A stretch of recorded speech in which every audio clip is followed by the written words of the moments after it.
La première brique, une rentabilité réelle très en dessous de celle annoncée, des taux de retard et de procédures judiciaires qui deviennent inquiétants, d'où des remboursements qui s'éternisent, et donc des gains qui semblent illusoires. La théorie versus la réalité. Bonjour les amis, aujourd'hui je vais vous faire une analyse complète sur la première brique, après avoir investi 15 127 € sur cette plateforme, répartie sur 32 projets, et ce depuis le 22 octobre 2021 jusqu'à aujourd'hui. Donc je considère que cela donne assez de recul pour avoir une idée objective de la rentabilité sur la première brique. Dans ma vidéo, je vais vous parler aussi bien des intérêts que j'ai gagnés, de la vraie rentabilité que j'ai obtenue sur la première brique, des taux de retard, des taux de défaut. Donc ma vidéo est une analyse complète de la plateforme. Vous pouvez regarder la partie de ma vidéo qui vous intéresse en cliquant sur la barre de menu qui apparaît lorsque vous passez le curseur de votre souris. La courbe noire représente le cumul des intérêts que j'aurais dû théoriquement recevoir si tout s'était passé comme prévu, c'est-à-dire s'il n'y avait eu aucun retard aussi bien dans le remboursement du capital que le paiement des intérêts. Sachant que généralement, sur la première brique, il est prévu que les intérêts soient payés à la fin du projet en même temps que le remboursement du capital investi. Et la courbe rouge représente ce qui s'est réellement passé. J'ai investi sur 32 projets. Pour ces projets, je connais donc exactement la date de financement, la date de remboursement prévue, la date réelle de remboursement, le taux d'intérêt et les intérêts perçus. Donc j'ai fait mon analyse sur les 32 projets sur lesquels j'avais investi, avec une hypothèse d'investissement uniforme de 1000 € sur chacun des projets. Voir la partie méthodologie en fin de vidéo pour avoir les détails sur la méthode que j'ai utilisée. Donc dans ma vidéo, je vous présente une analyse sur 32 projets avec un investissement total qui aurait été de 32 000 €, investissement qui a été réparti dans le temps, et qui débute le 22 octobre 2021 jusqu'à aujourd'hui. Normalement, un an après mon premier investissement, j'aurais dû recevoir les intérêts ici, mais en réalité, ce projet s'est terminé plus tôt que prévu, j'ai donc reçu les intérêts avant. Et au début, de la même façon, j'ai reçu des remboursements anticipés, ce qui explique qu'au départ, la courbe rouge, qui correspond aux intérêts réels que j'ai reçus, est au-dessus de la courbe noire, qui correspond aux intérêts que j'aurais dû théoriquement recevoir. Et on peut voir que pendant 1 an et demi, tout s'est bien passé, avec des intérêts qui ont pu être versés en avance, ou à peu près aux dates prévues. Mais après 1 an et demi, a commencé une période où normalement j'aurais dû recevoir beaucoup d'intérêts, car j'avais beaucoup de projets qui arrivaient à la date d'échéance prévue, mais j'ai eu de nombreux projets en retard, c'est-à-dire avec des remboursements en retard et des paiements d'intérêts en retard. Ce qui explique qu'après 1 an et demi, le cumul réel de mes intérêts a été très en dessous du cumul théorique des intérêts que j'aurais dû percevoir. Avec pendant toute une période un cumul des intérêts perçus qui est resté autour de 1250 €, alors que s'il n'y avait pas eu de retard, j'aurais dû percevoir dans les 2000 €. C'est ainsi qu'après 2 ans, les intérêts cumulés représentaient environ 1212 €, alors que s'il n'y avait pas eu de retard, j'aurais dû recevoir environ 1987 €, soit une perte d'intérêt de 775 €. Autrement dit, après 2 ans, j'ai gagné 39% d'intérêts de moins que prévu. Si l'écart entre intérêt réellement perçu et intérêt théoriquement prévu a fluctué, l'écart est resté important, mais le pire a commencé après 3 ans et demi, où j'ai eu à nouveau beaucoup de retard, et donc avec un écart entre les intérêts réellement perçus et les intérêts théoriques qui est devenu énorme. Ce qui fait qu'aujourd'hui, les intérêts gagnés auraient dû être de 4 419 € s'il n'y avait pas eu de retard, alors que j'ai réellement perçu 2 451 € d'intérêts, soit 44,5% d'intérêts gagnés de moins que ce qui était prévu, ce qui est énorme. Mais ceci n'est pas le plus grave, sur mes 32 projets financés, j'en ai actuellement 11 qui sont en retard. Comme on le verra plus loin dans ma vidéo, sur la première brique, il y a des taux de retard et de défaut énormes. J'avais par exemple investi sur le projet Le Point Carré 2 le 24 mars 2023 avec une durée cible de 24 mois. Ce projet s'est très mal passé, il a été en retard et la première brique a proposé une perte de 85% du capital et l'abandon de la totalité des intérêts. Cette proposition très défavorable aux investisseurs a été rejetée par les investisseurs par un vote. Cependant, la situation financière du porteur de projet est très mauvaise, donc je pense que sur ce projet, il y aura des pertes énormes. Si vous voulez connaître tous les détails de ce projet, vous pouvez regarder cette vidéo, dont je mets le lien en commentaire. Si plusieurs youtubeurs vous présentent 3 ou 4 projets de la première brique chaque semaine, malheureusement, ils ne vous disent pas la réalité de l'investissement sur cette plateforme et ne vous parlent jamais des nombreux projets qui se terminent mal. Il faut dire que la première brique est l'une des plateformes qui paie le plus les influenceurs. Mais ici, vous êtes sur la chaîne de la vérité sur l'investissement. Cela fait 2 ans et demi que je vous alerte sur les risques du crowdfunding immobilier, comme dans cette vidéo du 23 janvier 2024, dont je mets le lien en commentaire.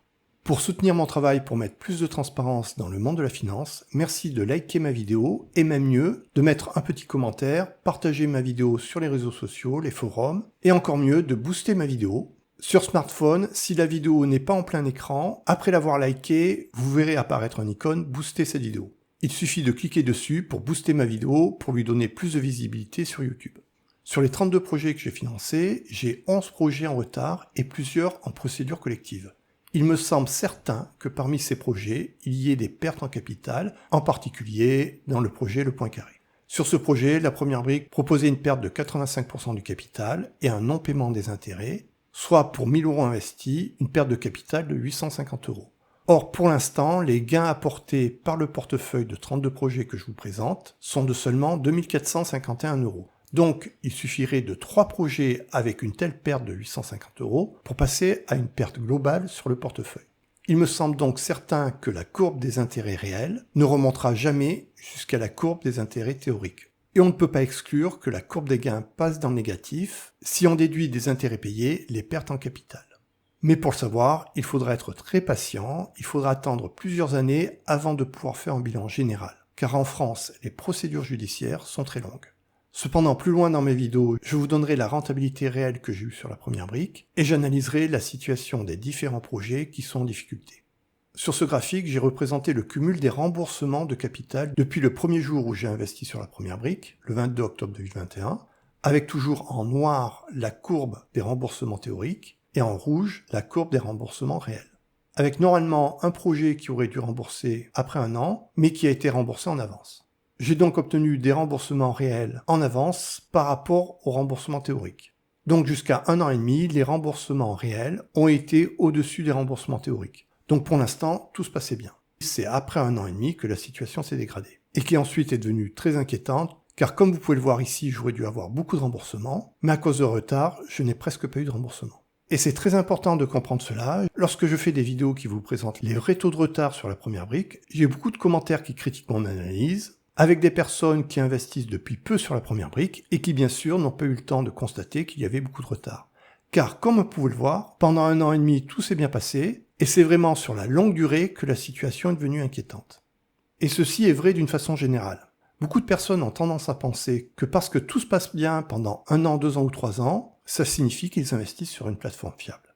Dans le domaine de l'investissement, il faut vraiment beaucoup de temps pour juger de la fiabilité d'une plateforme.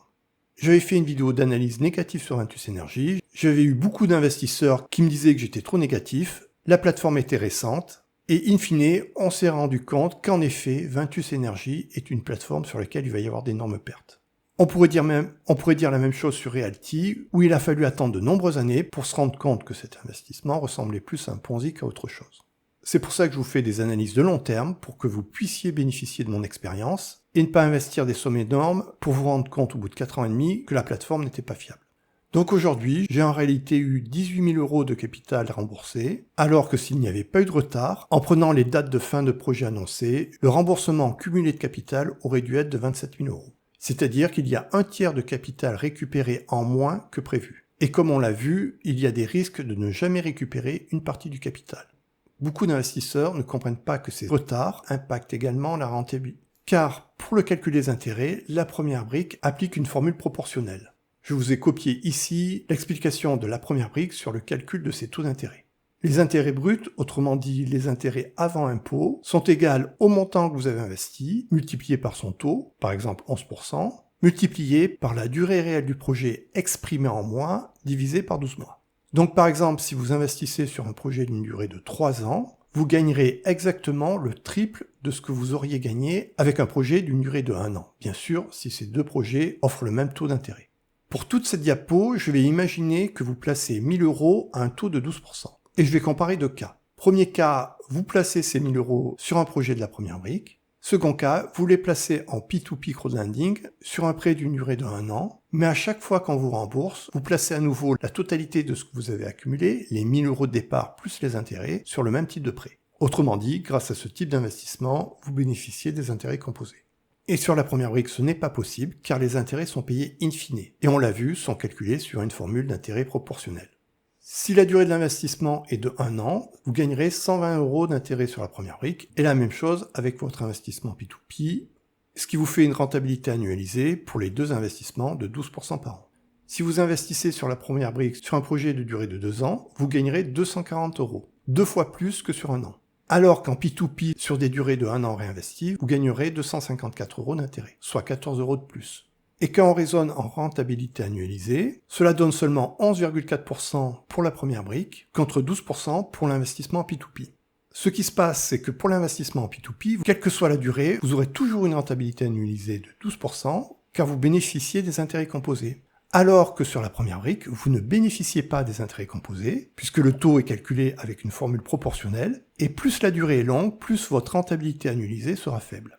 Alors on pourrait se dire, pas de problème, on investit uniquement sur des projets de durée de 1 an. Sauf que vous ne le savez pas à l'avance quelle va être la vraie durée du projet. Ce que vous connaissez, c'est la durée théorique du projet. Quand bien même vous investissez sur un projet de durée 1 an, si ce projet a 3 ans de retard, dans le meilleur des cas, si tous les intérêts et le capital sont remboursés, sur la première brique, vous gagnerez seulement 480 € d'intérêt pour un placement de durée réelle de 4 ans. Alors que sur le même type d'investissement en P2P crowdfunding, avec des investissements de durée 1 an renouvelés, vous auriez gagné 574 €, soit 94 € d'intérêt en plus. Et ici, sur la première brique, on a une rentabilité annualisée de 10,3% par an, contre 12% pour un investissement en P2P de durée 1 an renouvelé. J'avais fait une vidéo vous présentant les taux de retard sur la première brique et en commentaire, j'avais eu beaucoup de personnes qui me disaient « mais de toute façon, les retards, ce n'est pas grave, in fine, on percevra plus d'intérêt ». Premièrement, il faut comprendre que quand un projet est en retard, a priori, c'est que les choses ne se passent pas bien. Donc a priori, c'est un projet à risque sur lequel il devient plus probable que le projet tombe en redressement judiciaire et vous fasse perdre de l'argent.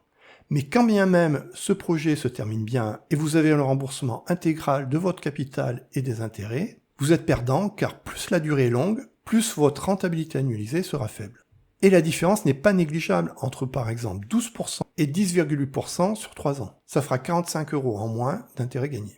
On pourrait me répondre que oui, d'accord, mais sur les plateformes d'investissement P2P, il est également possible qu'il y ait des retards. Ce qui est tout à fait vrai, cependant, si vous investissez sur de bonnes plateformes d'investissement, telles que Peerberry, vous pouvez voir qu'actuellement, il y a quasiment 98% des prêts sans retard. Et en plus, il n'y a aucun retard de plus de 15 jours. Alors que sur la première brique, j'ai plusieurs projets avec plus de 2 ans de retard. Je peux vous donner un deuxième exemple avec la plateforme d'investissement en P2P Afranga, où là c'est encore mieux, j'ai un taux de retard de 0%. Je n'ai même pas un seul investissement avec un retard de ne serait-ce que 1 jour. Et pourtant, avec 18 134 € investis.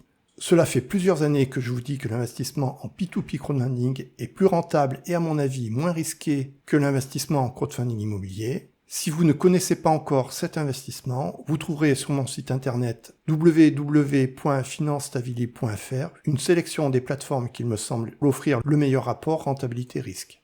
Sur la base du portefeuille que j'ai analysé depuis le début, 1000 € investis sur 32 projets différents, s'il n'y avait eu aucun retard et aucune perte, j'aurais dû théoriquement obtenir une rentabilité annualisée moyenne de 11,75%. En réalité, à cause des retards, pour l'instant, je n'ai obtenu que 5,14% par an, même pas la moitié. Cependant, pour l'instant, il est impossible de calculer la rentabilité finale puisqu'il faut attendre que tous les projets me soient remboursés. Et c'est un autre problème avec la première brique. Il y a tellement de projets qui sont en procédure judiciaire qu'il faut attendre de nombreuses années pour pouvoir faire enfin un bilan réel de ce que l'on a gagné. Et d'ailleurs, dites-moi en commentaire si vous avez calculé votre rentabilité réelle et si vous l'avez comparée à la rentabilité théorique. Ce n'est pas si facile que ça à faire. Si vous avez plusieurs projets, cela peut prendre pas mal de temps. C'est d'ailleurs l'intérêt de ma vidéo où vous avez vraiment un exemple concret avec en plus 32 projets différents répartis sur une longue durée. Ce type d'analyse approfondie me prend beaucoup de temps. Dites-moi en commentaire si ce type de vidéo vous intéresse. Sur les 15 projets qui me restent en portefeuille, qui n'ont pas été encore remboursés, il y en a 11 qui sont en retard. Et je considère qu'il y a des risques de perte sur 7 projets, et parfois avec des pertes importantes. Je vous explique rapidement la situation pour chacun de ces projets. Sur le Latara, il y a eu une prolongation de 6 mois pour des problèmes de vente. Pour le Davidson, la prolongation a été de 12 mois, avec des travaux et une commercialisation qui n'est pas terminée. Sur le Wampa, prolongation de 6 mois avec des problèmes de vente. La Baguette, première prolongation de 6 mois, plus deuxième prolongation de 12 mois, avec en plus suppression de la pénalité de 5 points en cas de retard. Ce projet se passe très mal avec blocage des travaux pour problème de trésorerie. et plusieurs projets financés par la première brique avec le même opérateur qui sont en difficulté. Donc sur ce projet-là, je suis assez négatif. Quand on n'a même plus de trésorerie pour faire les travaux, on peut craindre le pire. Donc je considère que pour la baguette, il y a un gros risque de perte. Le frelon, 10 mois de retard, problème de communication, difficulté pour vendre au prix prévu. Donc ça va jouer sur la marge prévisible, ce qui est très négatif. Sur le frelon également, je considère qu'il y a un risque de perte. Le Jérômé, première prolongation de 6 mois, plus deuxième prolongation de 6 mois. Et en plus, problème de communication avec le porteur de projet. Sur ce projet, je suis également négatif, avec à mon avis un risque de perte. Le Poincaré, peut-être l'un des pires projets, puisque la première brique envisage 85% de perte en capital et aucun intérêt payé. Sur ce projet, la perte est quasi certaine et pourrait atteindre 85% ou même plus. L'histoire, procédure collective et vente aux enchères, 22 mois de retard. Quand on arrive à une procédure collective, une vente aux enchères qui généralement se fait à un prix très décoté, ça devient très inquiétant, donc pour l'histoire, je considère qu'il y a un fort risque de perte. L'Achille, point positif, il y a eu un remboursement partiel. D'après la première brique, même en étant très optimiste, il y a des pertes envisagées. Donc pour l'Achille, on peut prévoir des pertes. Le Mistral, abandon des pénalités de retard, abandon de 33% des intérêts restants et gel des intérêts à venir. Heureusement, il y a une grosse partie du capital qui a été remboursée. Donc sur le capital, a priori, peu d'inquiétude, mais par contre, il y a une perte certaine sur les intérêts, puisqu'on a déjà abandonné 33% des intérêts, et en plus, on n'aura aucun intérêt sur les retards à venir. Le JAC, liquidation judiciaire, et le site de la première brique ne fonctionne pas toujours bien, je n'ai pas pu lire les notes d'information sur le JAC, et d'ailleurs sur d'autres projets. Donc je ne peux pas vous décrire plus en détail la situation. Dites-moi en commentaire si vous aussi vous avez des projets en retard, en difficulté. Souvent les investisseurs sous-estiment l'impact d'une perte. Supposons par exemple que sur le Poincaré, il y a une perte de 85% du capital, et aucun intérêt payé comme l'envisageait la première brique. Avec un investissement de 1000 € par projet, d'après vous, combien faudrait-il de projets à 11% par an sur une durée de 1 an qui marche bien pour récupérer cette perte? Jouez le jeu, répondez en commentaire, mettez la vidéo en pause, je vous donne la réponse tout de suite. Donc 1000 € placés avec une perte de 85%, c'est simple, 850 € de perte. Alors que 1000 € placés à 11% sur 1 an, c'est évident, gain de 110 €. Donc pour compenser cette perte de 850 €, il faut diviser par 110, on obtient 7,72, soit à peu près 8 projets. Supposons donc que vous ayez financé 9 projets à 11% par an, chacun proposant 11% par an et d'une durée de 1 an. S'il y a 8 projets qui marchent bien, ça vous fait un gain de 880 €. Et pour le projet qui se passe mal avec une perte de 85%, vous avez une perte de 850 €. Si on fait le bilan des gains, 880 moins 850 €, 30 € de gagnés en 1 an, mais avec 9000 € placés. Ce qui fait une performance moyenne de 0,33%, inférieure au livret A. Donc vous voyez que même si vous avez un seul projet en perte parmi 9, et que les 8 autres se passent bien, le seul projet en perte vous fait quasiment perdre tous les intérêts que vous aurez gagnés sur les 8 autres projets. Et si vous aviez investi sur seulement 8 projets, avec 7 projets qui se passent bien et un qui se passe mal, c'est simple, vous seriez en perte. Donc il suffit de peu de projets qui se passent mal pour que vous soyez en perte. Et malheureusement, sur la première brique, il y a beaucoup de projets qui se passent mal. Je précise que les statistiques que je donne ici sont celles que j'ai récupérées sur le site La Première Brique. Donc même si vous allez voir des résultats qui paraissent incroyables, c'est bien les chiffres qui sont donnés par La Première Brique. Mais les statistiques de La Première Brique sont quand même pas mal cachées. Je suis sur leur site, je précise que je suis en zoom 100%, donc tout ce que vous verrez est en taille réelle. Et pour avoir les statistiques, il faut descendre tout en bas de la page. Et ça prend un petit peu de temps, il faut vraiment être motivé. Et quand vous arrivez en bas de page, je vous le rappelle, c'est en taille réelle. Regardez, ici, en tout petit, performance. C'est assez incroyable. C'est vraiment à se demander si la première brique cherche à cacher ses taux de retard et ses taux de procédure judiciaire. Quand on clique, on a la date de mise à jour 1er juin 2026, ce qui correspondra aux chiffres que je vais vous donner. Ici, je suis toujours en taille réelle, totalement illisible. On est noyé par les chiffres, pas facile de s'y retrouver.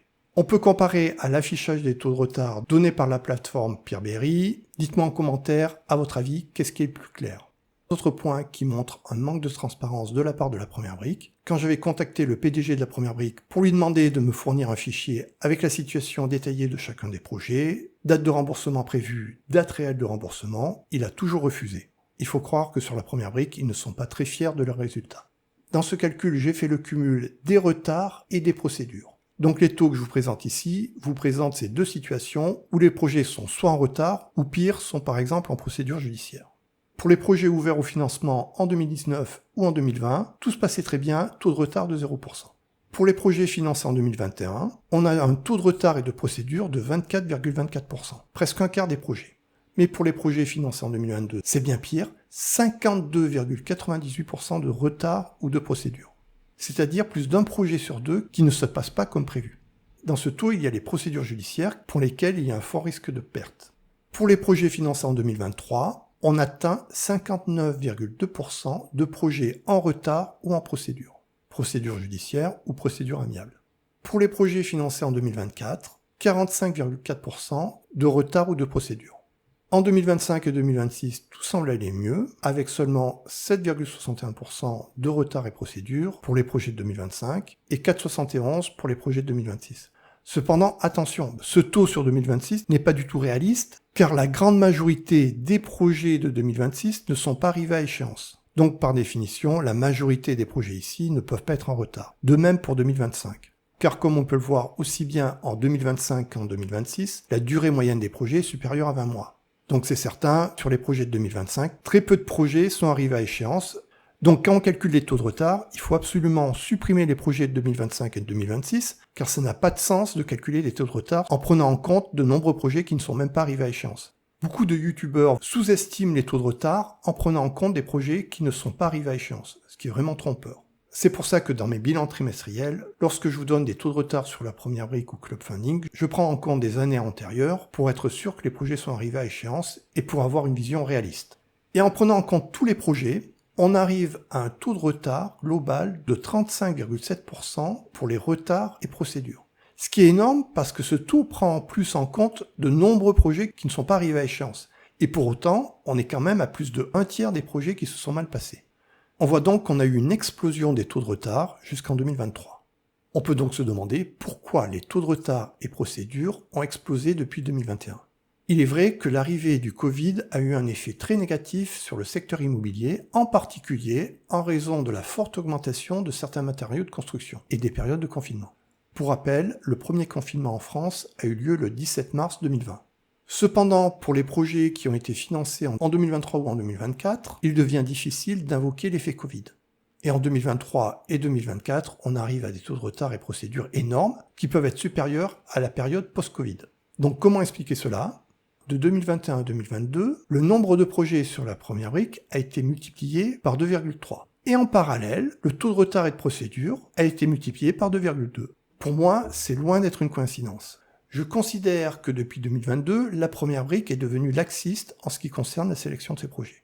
Il faut comprendre que la première brique se rémunère en prélevant un pourcentage sur les montants financés. Donc son intérêt est de proposer plus de projets.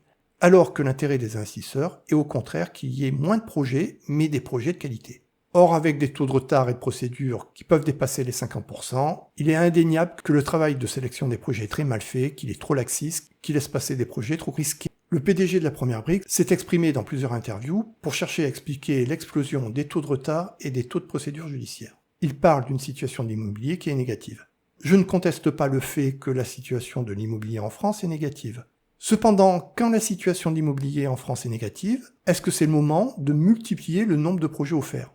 S'il considère, par exemple, qu'en 2023, la situation de l'immobilier est négative, au lieu de proposer 201 projets au financement, pourquoi il n'en aurait pas proposé, par exemple, une centaine ? Bien sûr, les 100 meilleurs, ce qui certainement aurait permis d'avoir des taux de retard et de procédure bien inférieurs. Je trouve qu'il y a vraiment une réelle contradiction à dire que la situation immobilière est négative, et dans le même temps, en 2023, 2024 et 2025, proposer beaucoup plus de projets.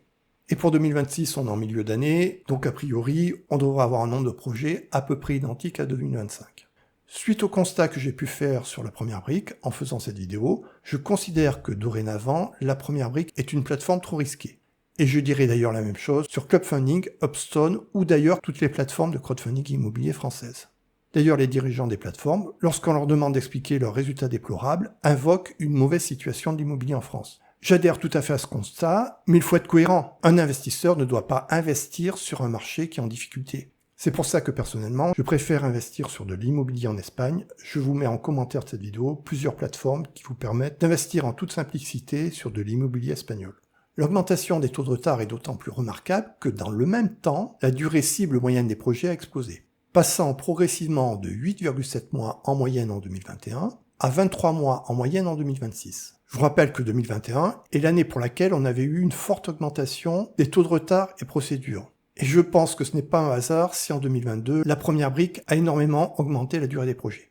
D'une certaine façon, prévoir dès le départ des durées de projets longs était une méthode pour diminuer les taux de retard. Là-dessus, je suis plutôt d'accord. Je préfère qu'on m'annonce dès le départ un projet long, plutôt que d'annoncer un projet d'une durée courte, 8,7 mois en 2021, ce qui est quand même très court pour un projet immobilier, pour ensuite avoir des retards énormes. Mais ce qui est inquiétant, c'est que tout en multipliant presque par 3 le temps donné aux porteurs de projets pour finaliser leur projet entre 2021 et 2026, on continue quand même à avoir des taux de retard et de procédure énormes. Rappelez-vous ce que je vous avais dit sur la rentabilité annualisée suivant la durée de l'investissement. Sur un projet à 12%, sur un an, la rentabilité annualisée est bien à 12%, mais sur 2 ans, elle est plutôt à 11,4%. Ce qui veut dire qu'actuellement, avec les projets longs de la première brique, ça a pour effet de diminuer également votre rentabilité annualisée. Et par ailleurs, si vous investissez maintenant sur la première brique, vous devez immobiliser votre capital beaucoup plus longtemps qu'avant. Je vous explique maintenant en détail comment j'ai calculé mes taux de retard et procédures. Tout d'abord, je n'ai pas inventé les chiffres, j'ai tout simplement pris les chiffres que l'on trouve sur la page de statistiques du site de la première brique. Par contre, je n'ai aucun moyen de vérifier si ces chiffres sont justes. Mais on va faire confiance à la première brique là-dessus.